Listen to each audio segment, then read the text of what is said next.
¿Qué tal? Buenos días a todos. Lo primero, bueno, yo soy parte de la organización, pero no es cierto del todo. Realmente son mis compañeros los que han organizado este día fantástico, que estamos todos aquí hoy. Hemos conseguido juntar a las comunidades de HTML y de JavaScript. Hemos conseguido que sea un evento completamente gratuito. No sé, yo creo que se merecen un aplauso, ¿no?, de todos nosotros.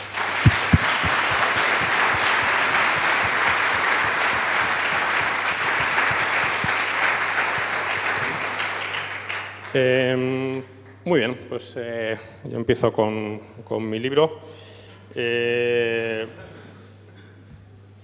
Mi libro, ¿quién soy yo? ¿Vale? ¿Y por qué os voy a hablar de Angular?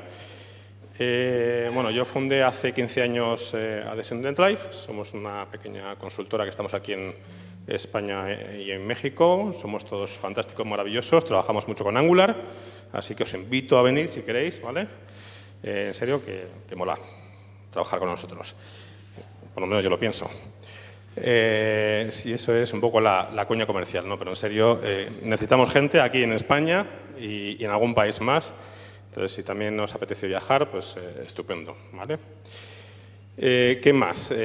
Bueno, aunque soy socio y fundador, no me dedico a la parte de gestión tanto como a la parte técnica. O sea, realmente sí me gusta picar y hacer coaching con la gente e incluso programar con el becario que acaba de entrar, ¿no? Entonces, y me gusta tanto picar que el poco tiempo que tengo libre pues lo dedico a proyectos open source, el poquito tiempo, ¿no? Y de hecho con Angular empecé hace 3 años a hacer las primeras pull requests al repositorio.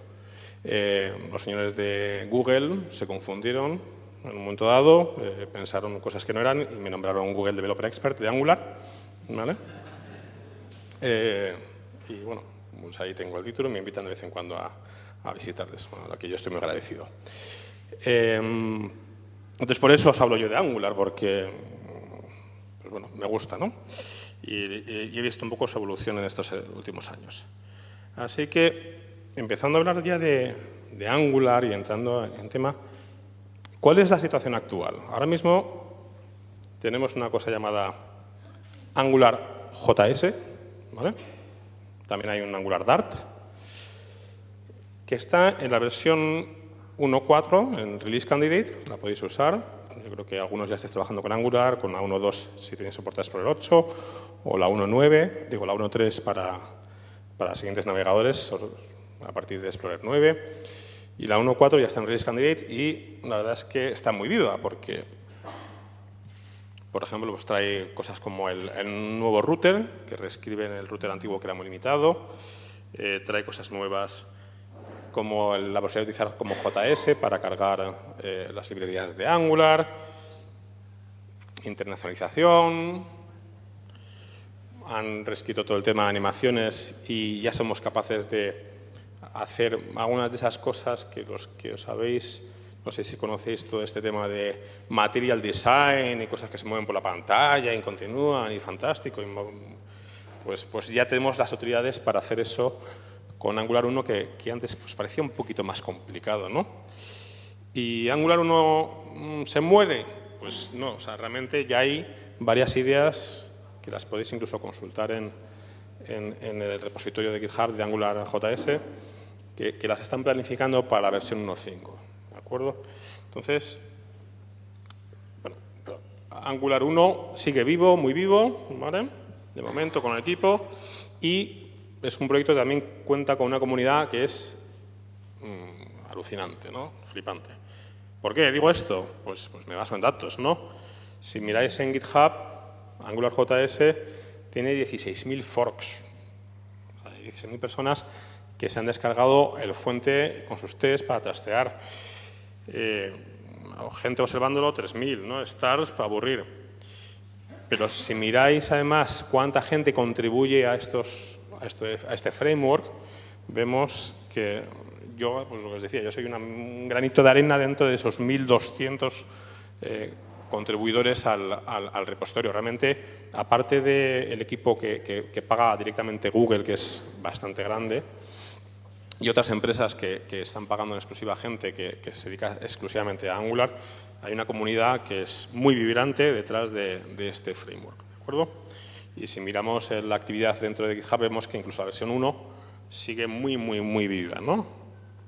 De hecho, si miramos en Stack Overflow, las consultas que hay, que al final Stack Overflow probablemente estemos todos de acuerdo en que es probablemente la mejor documentación sobre los distintos frameworks o tecnologías, ¿no? Todos acabamos allí, antes o después. Veis que AngularJS está en el top 10 de las tecnologías más populares. Claro, es que el resto no son frameworks, el resto ya son lenguajes o sea, como frameworks de una cosa tan específica, es el único que se ha colado ahí arriba, ¿no? Por encima de Ruby o de Objective-C, ¿no? Lo cual dice bastante, ¿no? Entonces, pues al final es una apuesta segura cuando tenemos que desarrollar cosas con esta tecnología. Entonces, la conclusión es que AngularJS 1 no puede estar más vivo. Así que, y dado que va a seguir evolucionando, porque se comprometen, no de viva voz, pero bueno, sí que la gente de Google se compromete a soporte y si no, tenemos 1.200 personas que van a seguir evolucionándolo, ¿de acuerdo? ¿Por qué necesitamos un Angular 2? O sea, ¿qué nos ha llevado a cambiar el framework Angular 2? ¿Vale? Y fijaros que, bueno, aquí ya no se llama AngularJS, ni Angular Dart, le han quitado ese sufijo, ¿de acuerdo? De hecho, es la misma base de código fuente, se puede utilizar con JavaScript o con Dart, por eso se han quitado esos sufijos. Pues vayamos un poquito para atrás, ¿no? Antes Alex ha comentado que en JavaScript llevamos 20 años, en el año 95 fue cuando Brendan Eich hizo el primer prototipo de lo que ahora llamamos JavaScript o ECMAScript, ¿vale? Pues AngularJS también tiene su pequeña historia, ¿no? Empezó en el año 2009, ha llovido. De hecho, podéis ir a GitHub y ver que el primer commit que publicaron en GitHub fue de enero de 2010. Y luego, desde esa primera versión hasta la versión 1, pues, cambió mucho. O sea, que lo que trabajamos ahora no son exactamente los conceptos que había en 2009, eso es importante. Pero claro, entonces, en el año 2009 es cuando se aprobó la especificación de JavaScript 5. Es que ahora parece que estamos todos allá muy acostumbrados, pero el framework empezó cuando todavía no estaba ni aprobado ECMAScript 5. Y el 5.1, que es un poco el estándar, es de 2011. Entonces, las cosas han cambiado, pero en AngularJS hay una serie de conceptos que queremos mantener, pero que nos han generado algún tipo de problemas, ¿no?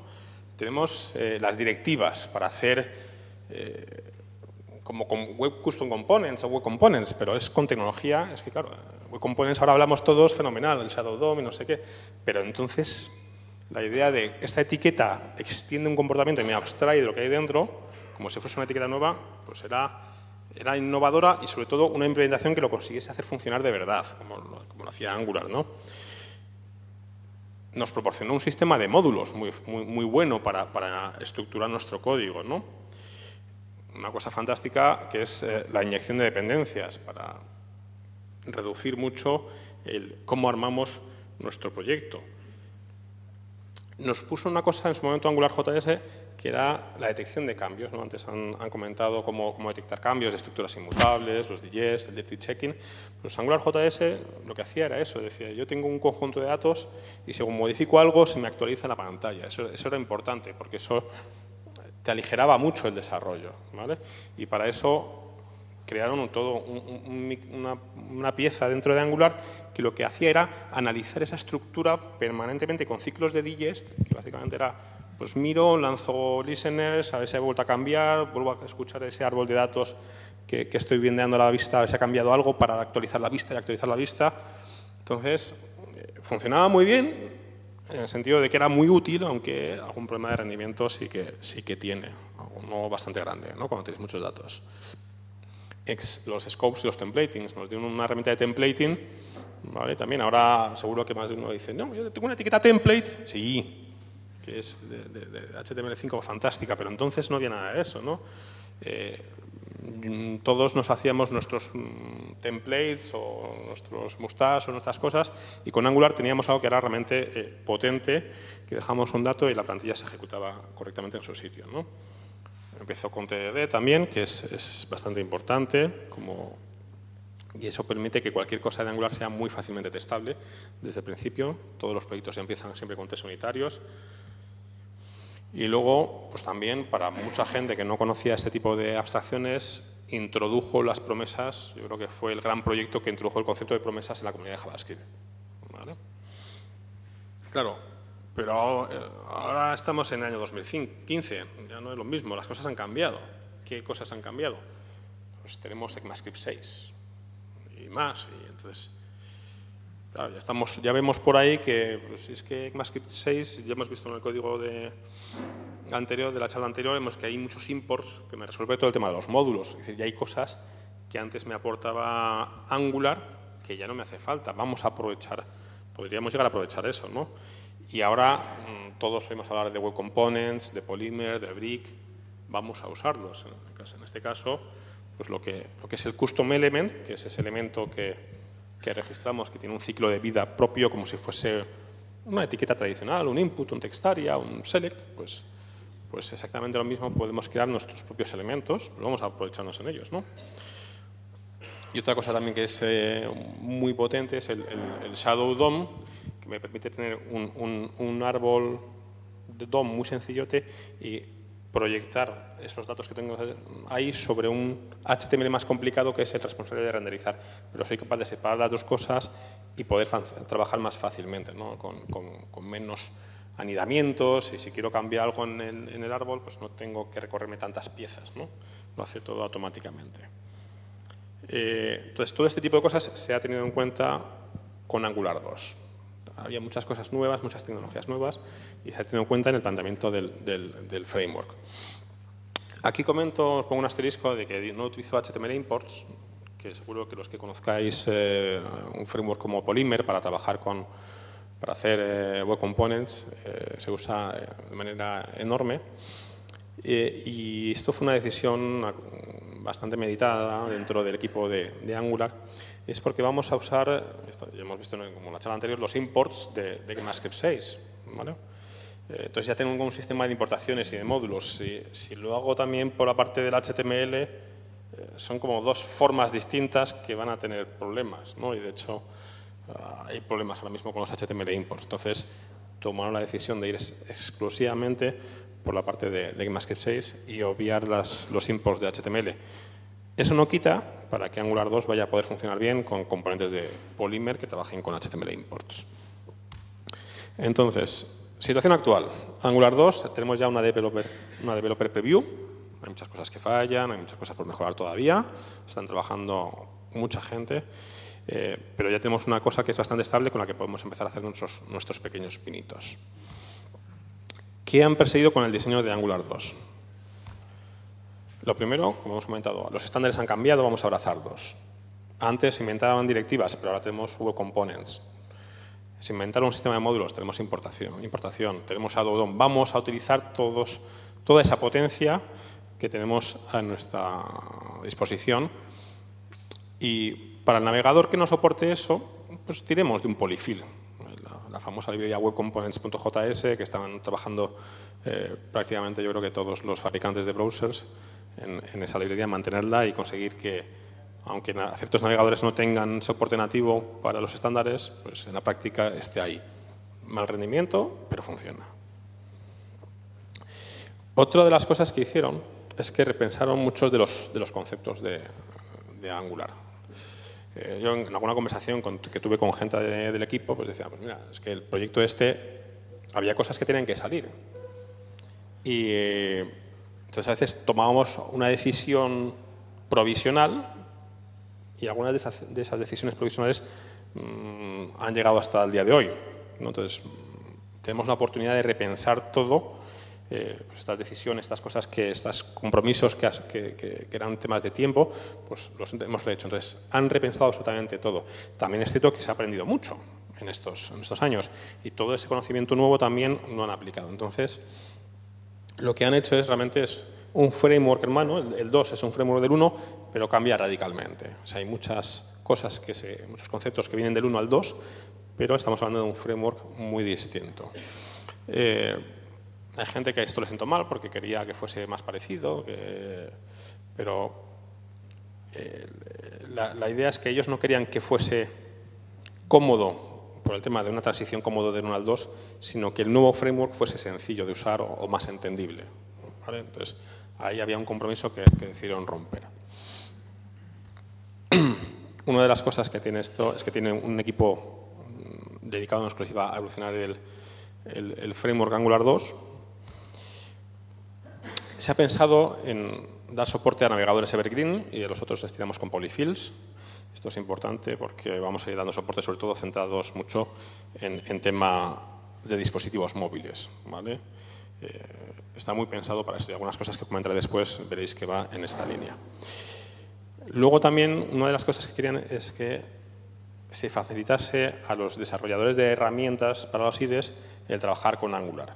Entonces, cuando había decisiones que daban conflicto por cómo estaban concebidas, pues eso era una de las cosas que una y otra vez daban vueltas hasta encontrar soluciones que luego pues, la gente que haga plugins para Sublime o para Visual Studio o para el editor de turno que queráis, podamos agregar extensiones para trabajar más cómodamente con Angular.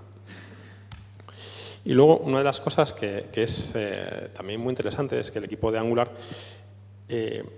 trabaja en comunicación con todo el mundo, ¿vale? Con la comunidad, pero no solo digamos, con la comunidad anónima de todos nosotros que estamos por ahí detrás enviando comentarios, sino que tienen reuniones periódicas con gente pues, hemos comentado antes React, pues, tenéis ahí las actas de las reuniones que son muy interesantes, donde intercambian ideas con la gente que desarrolla los navegadores. Entonces, afortunadamente, como todos ellos viven allí, donde tienen tanto cerquitas, en la calle de al lado tienes al de React, y en la otra tienes al de Explorer, y en la otra tienes al de Safari, pues tanto muy cerquita, pues tienen muchas reuniones periódicas donde son capaces de intercambiar ideas y todas esas ideas las están haciendo públicas en las actas que podéis encontrar la documentación que tienen en Drive y resulta muy ilustrativo.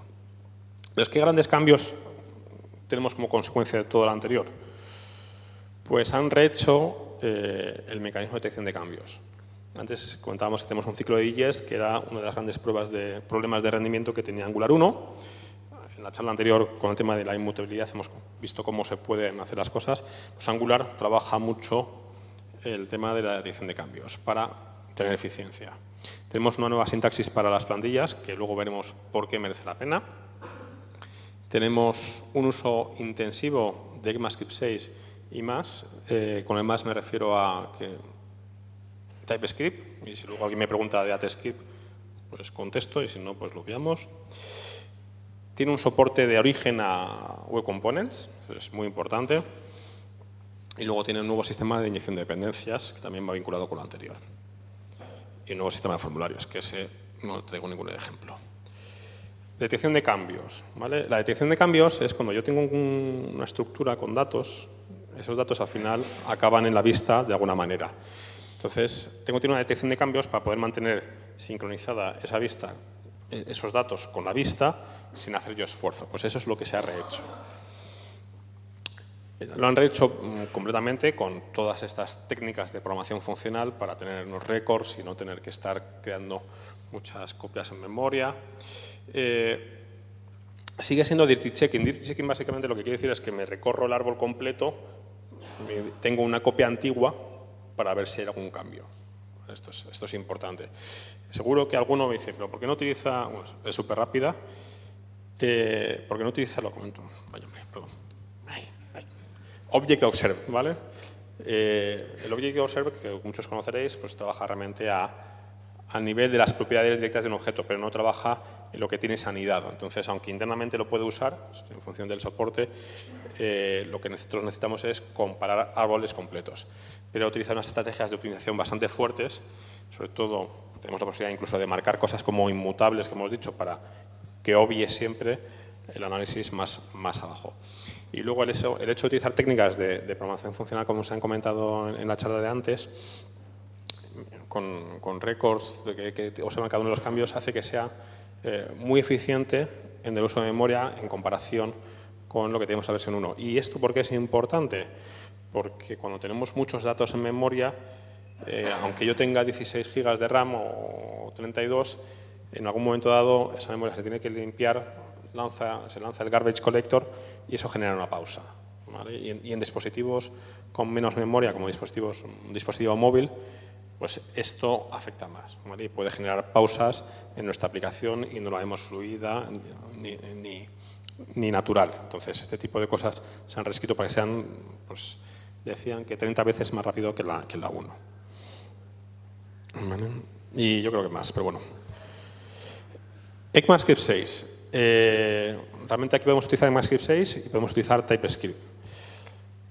Ahora, antes trabajamos solamente con funciones puras, pues ahora vamos a trabajar con clases. Pues, hacemos un componente, pues es algo tan sencillo como hacer esto de aquí, ¿no? Creamos un constructor y especificamos una variable.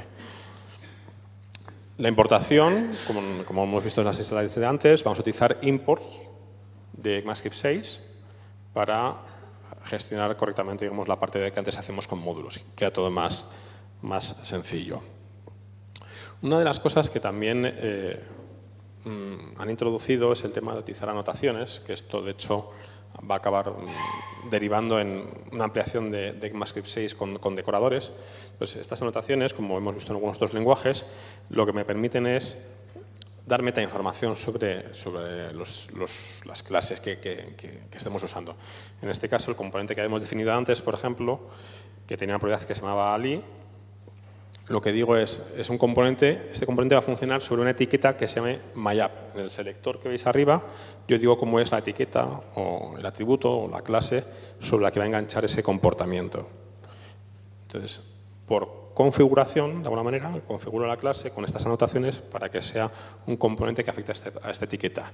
Y de la misma manera, con otra anotación, digo, y esta es la plantilla que va a usar.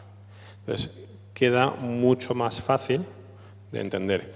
Y de cara a los IDEs, no es lo que en Angular 1 algunos conoceréis si habéis hecho directivas, que era el Data Definition Object, que es una estructura muy complicada, muy aparatosa, un poco sucia. Aquí queda todo bastante claro. De hecho, lo lees y sabes lo que va a pasar. Es que no hace falta que lo expliquen, ¿no? Casi. O sea, es componente a myApp, template y la clase. Intuís cómo funciona, aunque no sepáis de Angular. Casi podéis hacer un copy-paste y empezar a trastear. Luego, una de las cosas que es bastante interesante es la posibilidad de utilizar tipos. En combinación con TypeScript, que, si conocéis, es una extensión a JavaScript que ha hecho Microsoft, que tiene un compilador, eso acaba al final generando ECMAScript 6 o 5. Con los tipos opcionales podemos, en tiempo de programación, pues tener los controles que tenemos en lenguajes con tipado estático fuerte como Java. Aquí son opcionales, no quiere decir que todo tenga que ir con su tipo. En JavaScript estamos muy acostumbrados a ir andando, ¿no?, sobre la cuerda floja, ¿vale? Lo que pasa es que eso está muy bien cuando la aplicación es pequeña, pero cuando es grande a veces, por muy bueno que seas y muy ordenado que seas, a veces es complicado de mantener. Con los tipos podemos construir aplicaciones muy grandes y tener unas ciertas garantías de que todas las cosas están en su sitio y funcionan correctamente. Entonces, aquí en el ejemplo que veis, en el display component, pues va a tener una propiedad que es myName, otra que es toDo's y pues una de tipo string y otro es un array de strings. Lo que os decía, el TypeScript y ECMAScript 6 además es opcional. Todo lo que veis aquí al final acaba teniendo también una forma canónica, digamos, en ECMAScript 5, en JavaScript 5. Entonces, si alguien no se siente cómodo con esto, podría programar una aplicación de Angular 2 con JavaScript 5 puro y duro. Es decir, aquello que hemos visto como @component o @template o @view o todos los que haya, tiene una forma de escribirse con JavaScript 5, pues, agregando propiedades a la clase. Plantillas. En las plantillas se introducen varias cosas nuevas. Lo primero es que cambia el mecanismo de cómo vamos a vincular los atributos. En Angular 1 teníamos este tipo de cosas, ¿no? Yo tengo un title y le puedo poner un literal. Perfecto, me lo mete como atributo. Pero a veces queremos que, si depende del componente, a lo mejor title tiene que ser una expresión. Entonces pongo una expresión que se va a ejecutar.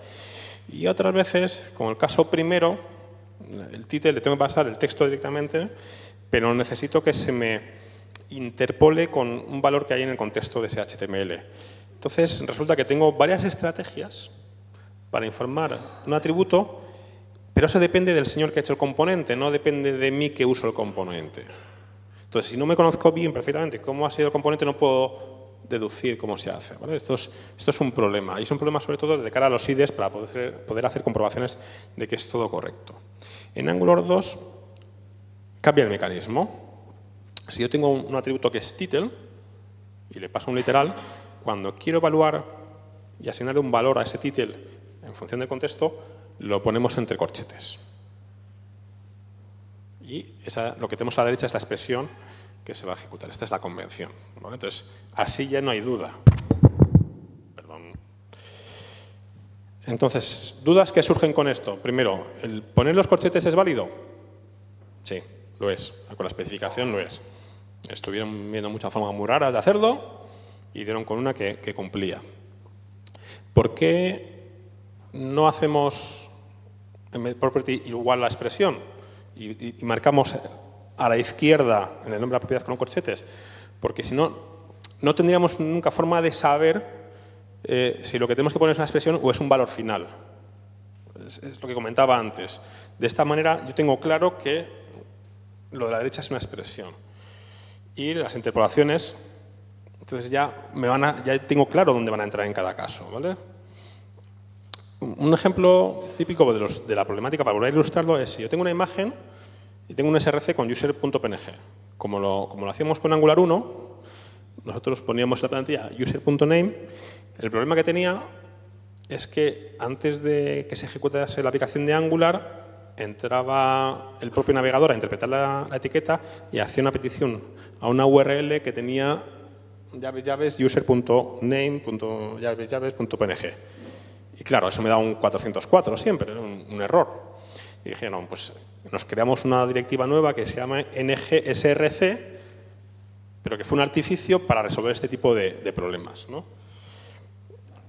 Pero además, fijaros que si lo otro era, bueno, problemático, pero te da igual ese 404, aunque es un poco feo, pues la gente no mira, no abre las Developer Tools, pero aquí tengo un problema. Claro. Yo tengo un disabled con una expresión, pero esto es un problema porque, como conocéis, una cosa está disabled cuando el atributo disabled existe. Da igual el valor. Da igual el valor. Es decir, entonces, en Angular 1 hicieron, pues hago ngDisabled y le paso la expresión. Y eso ya me bindea, digamos, a ese atributo disabled, pero es un artificio que hice por fuera. Claro. ¿Qué es lo que dijeron? Pues vamos a hacer algo que me marque, este es el atributo que quiero escribir con un valor.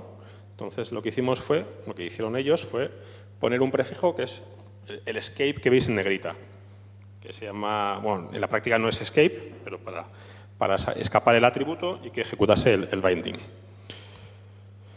Y esto, ¿qué hicieron? Claro, no sé si habéis caído, pero cuando hacemos en el HTML escribimos atributos, eso en el DOM va a una propiedad del nodo que se llama atributos. Y ahí tienes todos los atributos colgando. Y esos atributos son todos strings, porque es el valor de un atributo del HTML siempre string. Por eso teníamos el problema también con el disabled. Ahora, con los corchetes, no escribimos en los atributos. Este es mi nodo atributos, la clave y el valor string. No, vamos a escribir directamente en la propiedad. Si escribo directamente en la propiedad del DOM, del elemento del DOM, por ejemplo, la propiedad disabled, si le pongo true o false, ya cambia automáticamente el elemento, activo o inactivo. Entonces me permite pasar lo que pongo ahí, elementos, o sea, atributos booleanos, valores booleanos o valores de tipo objeto. ¿De acuerdo? Esto vendría a propiedades del DOM. Entonces, lo que antes yo tenía en ngbind, que era una directiva que había en Angular 1 artificial para escribir el texto, ahora ya puedo acceder a la propiedad text del nodo y enchufarle lo que me evalúe la expresión. O si quiero acceder al HTML, escribo sobre linear HTML lo que me evalúe la expresión, en vez de crearme una directiva nueva que se llame ngbind HTML. O esto es mucho mejor. Todos los elementos del DOM tienen una propiedad, hidden, que si le pasas un true se esconde automáticamente. El ng-hide que nos hayamos inventado para esconder el elemento sobra. De hecho, con esta sintaxis, los que vienen de Angular 1 ven como todas estas directivas fas han desaparecido. Eventos. En Angular 1 tenemos una cosa de esta línea, select, y eso que tengo, esa expresión que tengo ahí a la derecha, pues lo mismo. 4.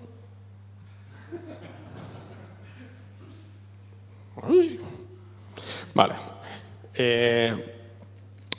Ahora los eventos los ponemos entre paréntesis y eso me permite ya detectar cuando estoy bindeando desde fuera. Digo, esto es engancho a un evento o engancho a una propiedad.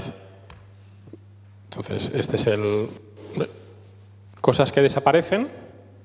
Ahora, todas las directivas para controlar eventos me han desaparecido, ¿vale? Porque ya pongo el click entre paréntesis, el mouse over entre paréntesis y se me ejecuta.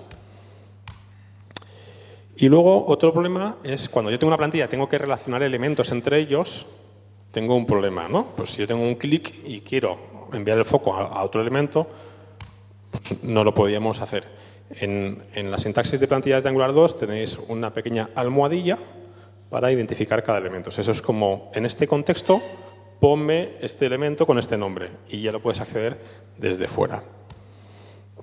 Aquí, bueno, tenemos un pequeño ejemplo con todos, que me lo salto, que vamos muy mal. Claro, esto lo que hace es que la interacción con Web Components ya sea directa, porque cada componente web, pues un componente web de Google para ver los de YouTube, por ejemplo, es poner un conjunto de atributos. Con Angular 1 yo tengo problemas. Tengo problemas pues porque necesito, al hacer clic, activar ese componente web. Tengo problemas porque aquí en los atributos me está enchufando texto, pues son atributos. En algún momento me está entrando. Entonces, si yo quiero hacer este tipo de cosas, que es pues, al vídeo pasarle un objeto por aquí o añadir un event listener, con Angular 2 resulta bastante sencillo, que es lo que estoy haciendo. En el click me haces un play de este. A esta propiedad me evalúas lo que tenga el ID. En esta otra me metes este objeto. Y aquí, cuando me cambies el estado, me ejecutas esta expresión. Entonces, de pronto es todo muy sencillo. Hay una microsintaxis que ha cambiado, que me la salto un poquito. Y vamos al resultado final, pero que también está pensada con este tipo de razonamientos para que los IDEs sean capaces de entender cómo funciona este tipo de microsintaxis. ¿Vale? Entonces, voy a hacer una pequeña demo, ¿vale? Básicamente lo que he hecho es un pequeño juego de la vida. ¿Vale? Entonces, aquí pues, lo conocéis, ¿no? Ya sabéis que hay unas reglas. Lo voy a hacer un poco más rápido. ¿Vale? Esto... cada celdita esto es una tabla de HTML pura y dura y se mueve, ¿vale? Y estoy bindeando pues, todos estos objetos en pantalla. Aquí tengo uno un poquito más grande, ¿de acuerdo? Con unas cuantas celdas y soy capaz, digamos, de mover aquí en el Start. Y si lo doy al timeline, ¿vale? Y lo paro por aquí, vale, y miramos por aquí en algún sitio de estos, como veis, para llegar a los 30 FPS, no sé si lo veis por arriba, el verde es el pintado, pero realmente está puesto a 30 FPS más o menos. Cada 16 milisegundos hace todo el cálculo, hace el change detection, que antes era muy lento. Esto cada 16 milisegundos lo está haciendo y está cambiando la visualización, ¿vale? Y el tiempo se nos va sobre todo en repintar, porque estoy cambiando muchas clases en las celdas de cada elemento. ¿Cómo es una aplicación de esto por dentro? Pues tengo aquí mi editor Atom, no sé si se ve, ¿sí? Vale. Esta es mi etiqueta que arranca la aplicación. El Game of Life es básicamente algo que necesita un motor del juego de la vida. Tengo un board por aquí. Fijaros que le paso un conjunto de atributos, como las filas, para que las pinte, y cuál es el mundo. Y aquí me estoy enganchando a distintos eventos. Algunos eventos son funciones que tengo por aquí debajo, como start, stop, para cambiar la velocidad, porque la velocidad la controlo desde la aplicación, y otras ya las ejecuto en el motor que tiene el reflejo de ese mundo. Es interesante que veáis, si yo vengo aquí, lo voy a pausar esto un poquito, yo puedo hacer este tipo de cosas, de marcar. Que es una tontería. ¿Cómo funciona esto? Sobre todo para que veáis un poco la potencia. Yo tengo, cada celda está, perdón. Este es lo que pinta el board, esa tabla, que como veis es bastante sencilla. Es en cada tabla, por cada fila que tengo en el mundo y por cada celda en la fila, píntame un TD. Cuando una celda está viva, le enchufo una clase que se llama Alive. Como yo estoy accediendo a las propiedades, yo tengo una propiedad que es class. Y dentro de class, además, es un mapa con las clases que están activas. Eso te lo da el DOM. Así que para decir que quiero la clase activa, hago esto de aquí que tengo seleccionado. ¿Lo veis? Digo class.active. Igual, está la celda viva, la célula vida. Si hago clic, invierto el estado. Si está viva la pongo como muerta y si está muerta como viva. Y luego aquí me estoy enganchando a otros eventos como mouse over, mouse in, mouse out. ¿Vale? En este caso si hago mouse down, me activo un flag que es invertir en true y a partir de ahí cuando hago mouse over a otra celda, si tengo el flag, cambio el estado. Por eso, y cuando mouse up, quito el comportamiento. Como veis, o sea, hacer este tipo de cosas ahora se convierte en trivial. Es muy trivial. Y todo esto con las, no sé si son pues, cerca de 80.000 celdas que están funcionando permanentemente, que se están mindeando y se están comprando los cambios a un ritmo de 16 milisegundos cada vez, como mucho, ¿no? Realmente lo hacen en un milisegundo. A partir de aquí, pues lo que os comentáis, este es el board, yo pongo un board. Una de las cosas que también veréis cuando empecéis es que cuando defines una plantilla, una lista, por aquí defines las directivas que vas a usar. Un minuto. Tic-toc, tic-toc. Y eso lo que hace es que digamos, va a optimizar los recursos y lo que vas a inyectar en cada sitio. Incluso puedes tener sintaxis distintas. El engine, en este caso, es simplemente un pequeño motor donde tenemos este control de tipos con TypeScript. ¿Vale? De hecho, si yo cambiase algo por aquí, ya aquí abajo se me queja porque tengo el plugin de TypeScript para Atom. ¿Vale? Entonces, ese tipo de cosas me ha ayudado mucho porque no he tenido mucho tiempo para preparar la demo y lo tuve que hacer en un tiempo récord. ¿Vale? Entonces, el hecho de trabajar con TypeScript, la verdad es que yo que tenía muy poca experiencia, me vino fenomenal. ¿Vale? Y la celda, pues, tampoco tiene mucho más misterio. ¿Vale? Y esta era la demo que quería enseñar. Así que como quedan 30 segundos, yo creo que ya dudas, preguntas, ¿queda tiempo para preguntas? Sí, hay tiempo para preguntas. ¿Dudas? A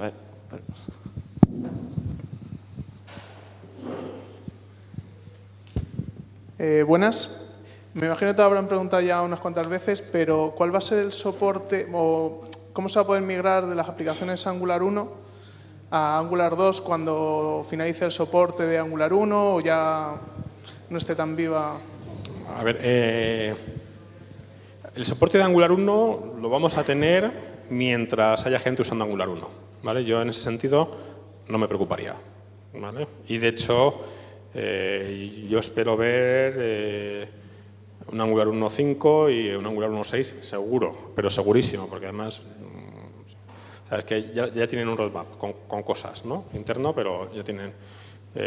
bueno, es medio público, se puede ver en GitHub, cosas que ya están poniendo para el 1.5. Entonces, soporte vas a seguir teniendo durante mucho tiempo ahí. Date cuenta que en Google también tienen muchas aplicaciones hechas con Angular 1 y las van a seguir manteniendo. Entonces, y aún así, el equipo que mantiene Angular 1 ya no es solo de Google. O sea, hay gente que está en el equipo que no es personal de Google. Eso es importante porque te da una sensación de lo de abierto. Pues, yo por ahí no me preocuparía. Segunda parte, migración. ¿Cómo prepararse para la migración? Pues hay cosas que te van a simplificar esa migración, ¿vale? Yo no sé si conocéis todos las guías de buenas prácticas de John Papa, que es otro Angular GDE. De hecho, probablemente dentro de poco demos una charla en el Meetup de Angular 1 sobre esas guías. Yo os recomiendo que se sigan, porque hay varias cosas que te preparan para Angular 2.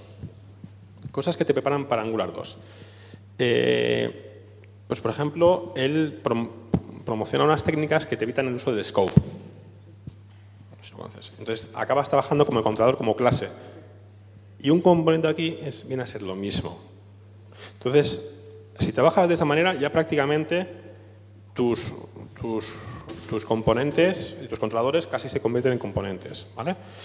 Esa me parece fundamental. Luego, la forma que también él tiene te recomienda cómo exponer las cosas, cómo organizar el código, hace que cuando tengas que pasar a una forma de clases te resulte muy sencilla, ¿vale? El cómo exportar también el código en módulos, cómo promocionarlo, también hace que las cosas luego te resulten mucho más sencillas. En general, si tienes tu código bien organizado, la migración es fácil, ¿de acuerdo? Una cosa que no he comentado también en relación con Angular 1 y Angular 2, que hay gente que, con el tema del soporte, ¿vale? Es que hay muchos componentes que están haciendo ahora que van a ser compartidos por Angular 1 y Angular 2, como por ejemplo el router. Y eso es importante, para tener tranquilidad de espíritu. ¿Otra pregunta por ahí?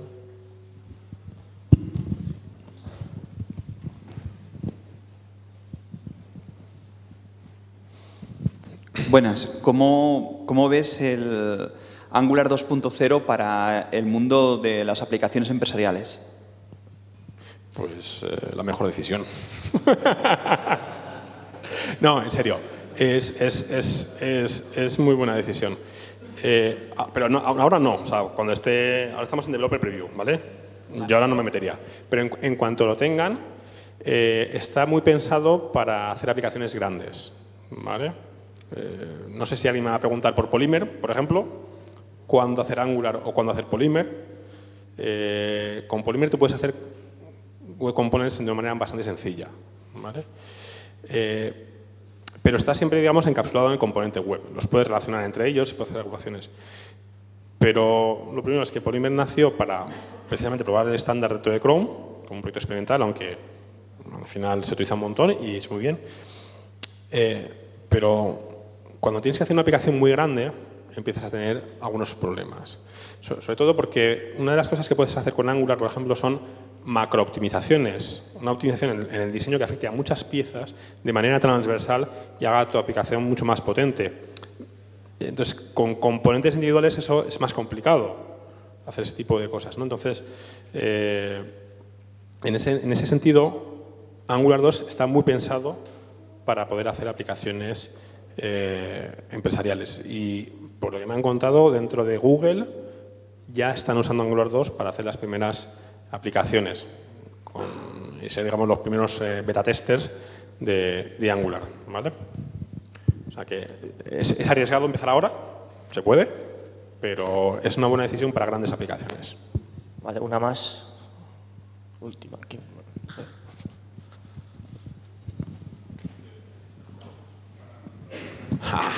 ¡Qué cachondo! Hola. A ver si...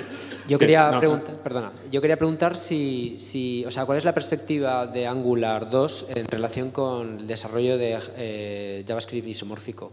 Y si va a ser eso... Perdón, ¿en relación con? En relación con el JavaScript isomórfico, es decir, si va a ser algo que se puede hacer razonablemente bien o no. En principio debería. Vale. Debería. Una de las cosas que además también quieren hacer es que en un momento dado, o sea, todo el tema de renderizado en local, en servidor, todo ese tipo de cosas, se puede hacer perfectamente. A pesar del tema del DOM o de la dependencia que tiene con el DOM, de alguna manera.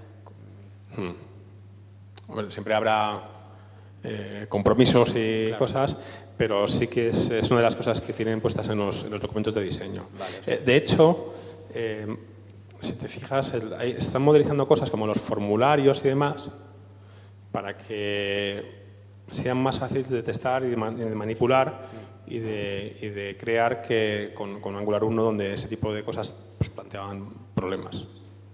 Vale, gracias. Vale, una más y rápida, por favor. Hola, buenas. Quería preguntarte qué tal se va a llevar Angular 2 con otras posibles librerías. Me considero un fan de Angular, pero, por ejemplo, poco a poco React creo que también me va ganando mi confianza. ¿Qué tal se puede llevar, por ejemplo, esas dos librerías juntas? React o si quiero aprovecharme otra como Polymer a la vez.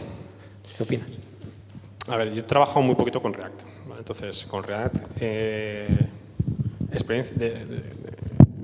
experiencia yo no tengo, entonces yo como experiencia mía no te puedo decir mucho. Ahora bien, en la NGConf que hubo hace un par de meses, precisamente una de las charlas, y que además resultó muy interesante, aunque cometió algún pequeño error en la presentación que luego corrigió después, era de Angular y React, y fue bastante interesante. Entonces, sí, o sea, el objetivo es que puedan convivir, ¿vale? Igual que va a convivir con Web Components, la idea es que pueda convivir con otro tipo de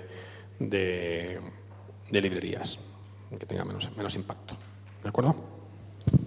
Vale, pues muchas gracias a todos aquellos que se quieran apuntar al Meetup de Angular JS pues, y que no estén apuntados, pues bienvenidos sean. Muchas gracias. Gracias.